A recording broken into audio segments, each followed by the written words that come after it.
Hey, this is Ree here. Thank you so much for joining me. I appreciate all of you. All thanks to Kali Ma. Thank you so much for liking and subscribing. It really helps me a lot. Don't forget to check out my website, paradoxastrology.com. Book your consultation today. I can help you with anything. And if you would like more exclusive occult videos that I don't post on YouTube, consider subscribing to my Patreon. It also helps to support this channel. Okay, let's get into this video about the new moon happening in Aquarius in Purva Bhadrapada. This is a full moon that is perfect for black magic. So let's talk about that. Now, this will be on March 10th. Some of the information I'm going over, I did speak about in my March prediction video. So a bit of this will sound familiar, but there is a lot of additional information as I will speak on the aspects, which I didn't go into in my March prediction video. Purva Bhadrapada, the main symbol of this is the front part of a funeral cot, denotes our exit from this world.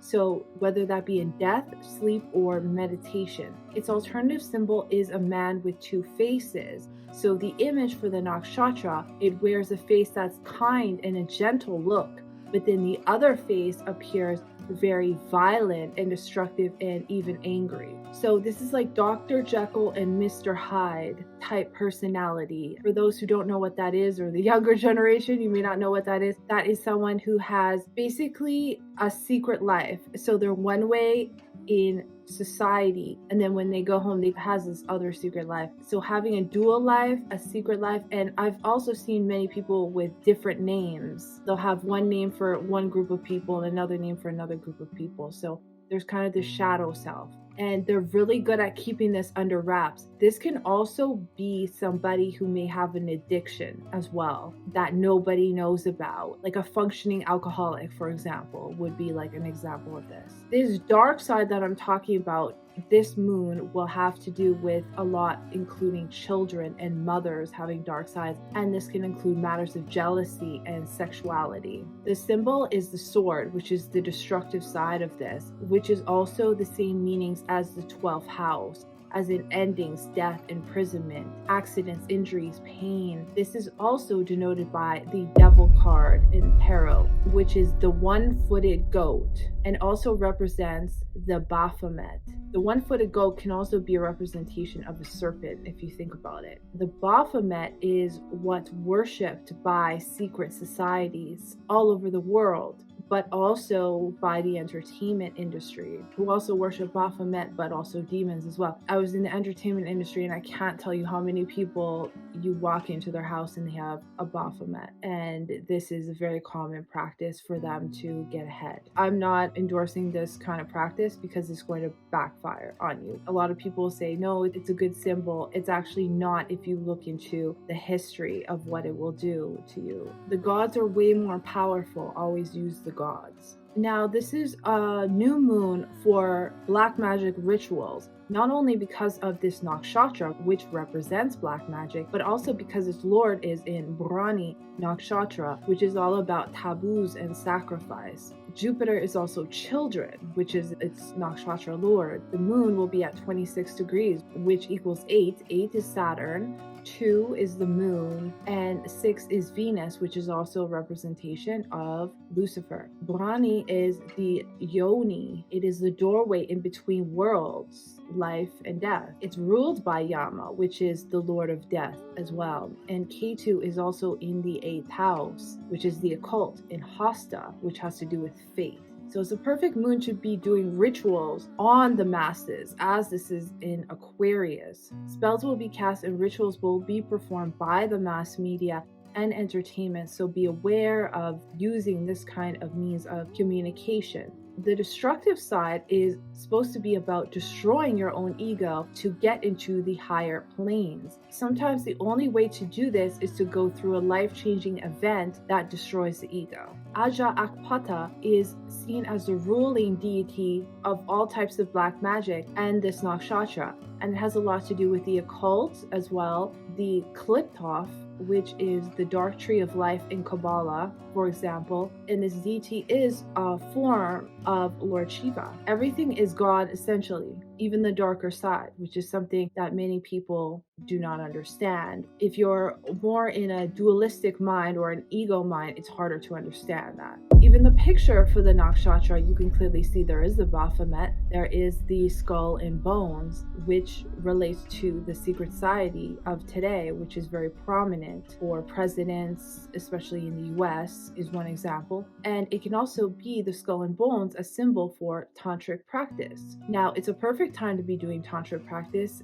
to fierce deities like Kali Ma, because Kali Ma destroys your ego and is a goddess and not a dark entity. Her puja is always done on the black moon as well, so it's perfect. But there will be dark tantrics working with lower entities at this time. So diabolical is another word for the traits of this nakshatra. So we can see a lot of themes coming out that may be very diabolical. Traits like paranoia, pessimism, debauchery, violence, hedonism, lying, deceit, cruelty, and morbidity. But it's also about seeing the dark side and transforming because of it, especially with Jupiter in Bharani Nakshatra, which is all about transformation. We must dissolve the ego in order to gain spiritual power instead of worshiping demons, because a person who's worshiping demons is someone who's in ego, and someone who is in ego does not have the power that a demon has. If you have higher consciousness and you perform spiritual practices all the time, then you become more powerful than a demon. But a regular person who doesn't do any spiritual practice and who is trying to bring up demons to feel more powerful feels powerless and will get taken over eventually. So worshiping fierce deities like Kali Ma is a better way to go. Now, this can create mass events such as murders, homicides, genocides. There's been a lot of mass murders in Canada lately. There was recently, a couple days ago, a whole family of 6 people. There was a mass murder, and there was one about a month ago as well. Unfortunately, we're going to see that during this moon. It creates predators and victims, sexual perversions and phobias as well. Yadayamana Shakti is the power to raise to an evolutionary level, which is the power that this nakshatra has, meaning that through spiritual practice, one can gain enlightenment. And its symbol has to do with humanity above and the astral planes below. So we can gain enlightenment through the darker events that happen to us. We can see the light better in the dark.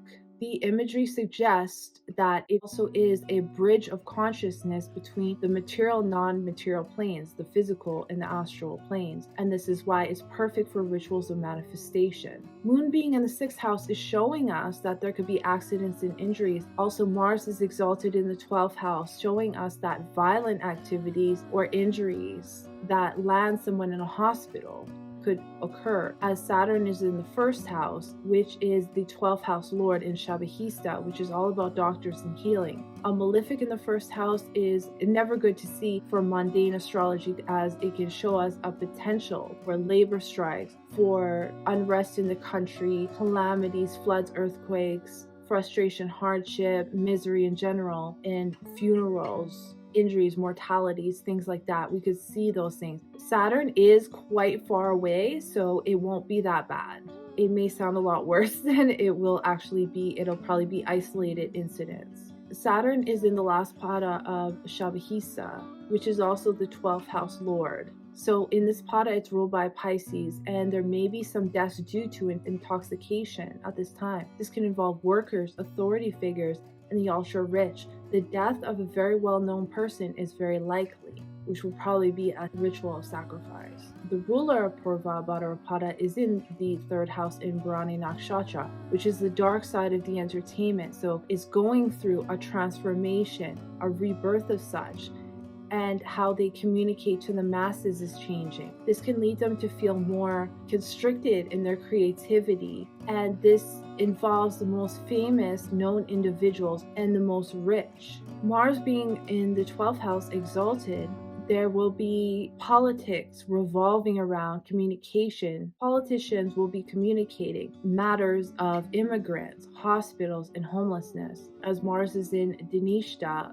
this could be the government and celebrities. Many people will be visiting astrologers, tarot card readers, spiritual healers for healing purposes, and some to yoga teachers, practitioners, and some may be opening up new revenue in these areas. Dealing with foreigners or foreign languages, it's a good time to learn these things. Many will want to do their own thing in isolation. This can be meditation, retreats, overseas, secluded places. Some will be visiting hospitals for healing, spirituality, businesses, entertainment, and accountants doing taxes. Educational fields will see sudden ups and downs. There can be losses for many well-known, also the ultra-rich, and these people will thrive from foreign gains or from what they are doing in secret, such as rituals. Parents' authority figures may seem very strict or disciplined at this time. Venus is stuck between Mars and Saturn, which is a Papkatara Yoga, and creativity is lowered within the masses, and it's more about practicality